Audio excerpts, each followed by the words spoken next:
దేవుని పరిశుద్ధ నామానికి మహిమ కలుగును గాక.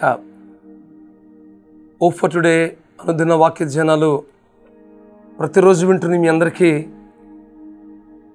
మన ప్రభువును మన రక్షకుడైన యేసుక్రీస్తు ప్రభు వారి అత్యున్నతమైన నామంలో లైఫ్ చర్చ్ వైజాగ్ నుంచి మీకు శుభములు తెలియజేస్తున్నాను.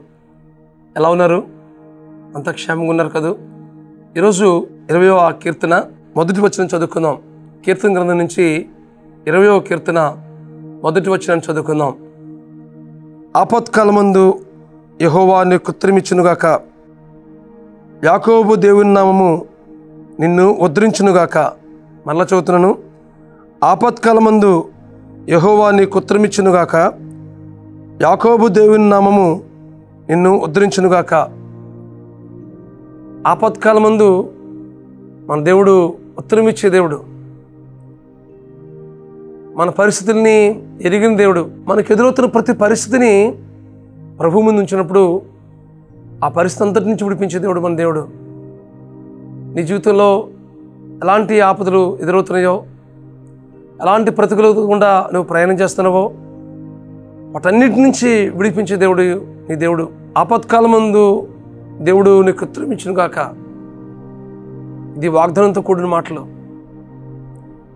దావీదు తన జీవితంలో ఎదురవుతున్న ఆపదలన్నింటి నుంచి, తన జీవితంలో ఎదుర్కొంటున్న ప్రతి ప్రతికూలత నుంచి గొప్ప ఆశీర్వాదాన్ని పొందుకున్నాడు. దేవుని సన్నిధిలో నుండి ఎంతో ధైర్యాన్ని పొందుకున్నవాడు, ఎంతో నెమ్మదిని పొందుకున్నాడు, ఎంతో ఆశీర్వాదాన్ని పొందుకున్నాడు.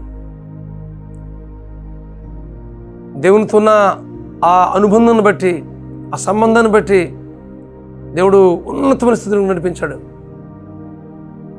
ఆపత్కాలం ముందు యెహోవా నీకు ఉత్తరమిచ్చునుగాక, యాకోబు దేవుడు నిన్ను ఉద్ధరించునుగాక. మనల్ని ఉద్ధరించే దేవుడు, మనల్ని ఉన్నతమైన స్థితిని నడిపించే దేవుడు. యూదా రాజుల్లో, మంచిగా పరిపాలించిన రాజుల్లో ఒక్కొక్క రాజు ఆషారాజు. 40 సంవత్సరాలు ఆయన పరిపాలించాడు. అబియా కుమారుడు ఆషా. ఈ ఆషారాజు దేవునికి సమస్తాన్ని తన జీవితంలో ప్రథమ స్థానం ఎంచుకున్నాడు. ఆయన రాజుగానే ఆ దేశంలో విగ్రహాలన్నింటినీ పడగొట్టాడు. కుష్యుడైన జరహు యుద్ధంకి వస్తాడు ఆయన మీదకి. ప్రభు సన్నిధికి వెళ్ళి ప్రార్థన చేస్తాడు. ప్రభువా, విస్తారమైన సైన్యం వస్తుంది ప్రభువా, ఈ పరిస్థితి నుంచి నాకు లేవనెత్తు ప్రభు అని తన నిస్సహాయ స్థితిని అంతటినీ కూడా దేవుని మీద పెట్టాడు. నీవే మా దేవుడు ప్రభువా, నీవే మాకు సహాయం ప్రభువా, బలం లేని వారికి సహాయం చేసేవాడు నీవే ప్రభువా, నీవే మా దేవుడు ప్రభువా,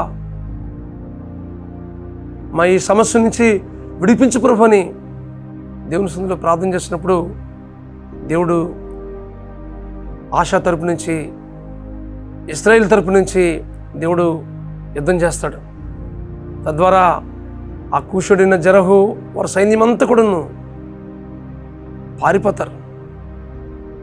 ఎంత మాత్రం కూడా నిలవలేని పరిస్థితి కనిపిస్తూ ఉంది. కారణం ఏంటో తెలుసా? దేవుని సన్నిధిలో మొరపెట్టిన స్థితిని బట్టి మనకి కలుగుతున్న ఆపదలు, మనకు కలుగుతున్న ప్రతికూలతలు, మనకు వస్తున్న శోధనలు, సమస్యలు ఏదైతే ఉన్నాయో వాటన్నిటి నుంచి విడిపించి జవాబిచ్చే దేవుడు మనకున్నాడనే విషయాన్ని మనం ఎప్పుడూ మర్చిపోకూడదు. ఇక్కడ వాగ్దానం చేస్తున్న దేవుడు ఆపత్కాలంలో దేవుడు నీకు ఉత్తరమిచ్చునుగా కానీ అంటున్నాడు. మన ఆపదను చూసి చూడనట్టుగా ఉండే దేవుడు కాదు. నీ పరిస్థితి అంతటినీ ఎరిగిన దేవుడు. అలాగే నువ్వు ఆపదలు ఉంటే ఆ సమస్య నుంచి విడిపించే దేవుడు నీ దేవుడు. నీవు ఏ స్థితిలో ఉన్నావో ఆ స్థితి నుంచి నీకు విడిపించి, నీకు నెమ్మదినిచ్చి, నీకు జయమిచ్చి, నిన్ను బలపరిచే దేవుడు ఉన్నాడనే విషయాన్ని నీకు జ్ఞాపకం చేస్తావన్నాను. నిన్ను ఉద్ధరించే దేవుడు, నిన్ను ఉన్నత పరిస్థితులను నడిపించే దేవుడు. కాబట్టి దేవుని సన్నిధిలో మనం ప్రార్థించడం అలవర్చుకుందాం. మనకే సమస్య వచ్చినా, ఎలాంటి పరిస్థితులు ఎదురవుతున్నప్పటికీ దేవుని సన్నిధికి వెళ్ళి మొరపెడదాం.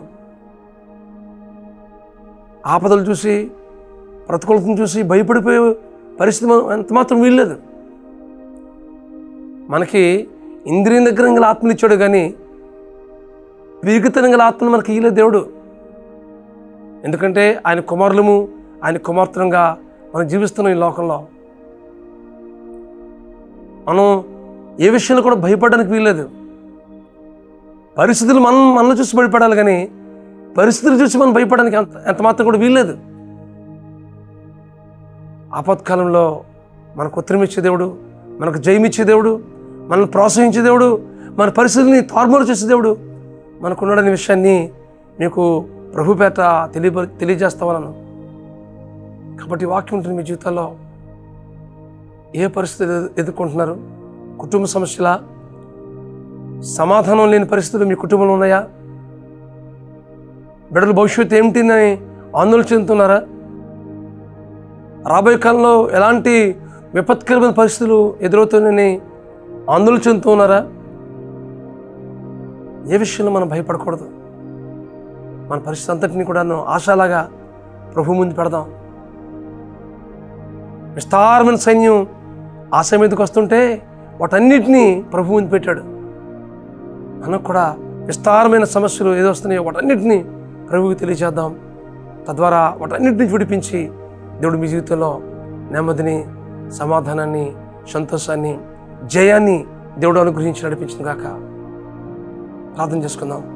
బ్రహ్మస్వరూపుడా, మహాకృపగల మా తండ్రి, ఇదిగో ప్రభువా, ఆపత్కాలంలో యెహోవా నీకు ఉత్తరం ఇచ్చును గాక, యాకోబు దేవుడు నిన్ను ఉద్ధరించును గాకని ఇదేనా నా వాగ్దానం చేశావు ప్రభువా.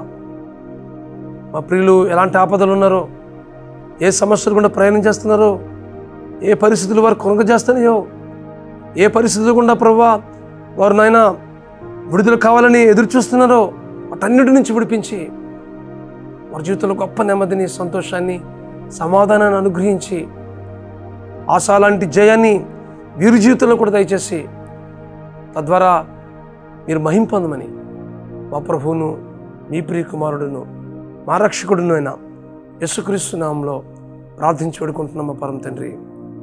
ఆమేన్, amen, amen. God bless you friends. Have a wonderful day.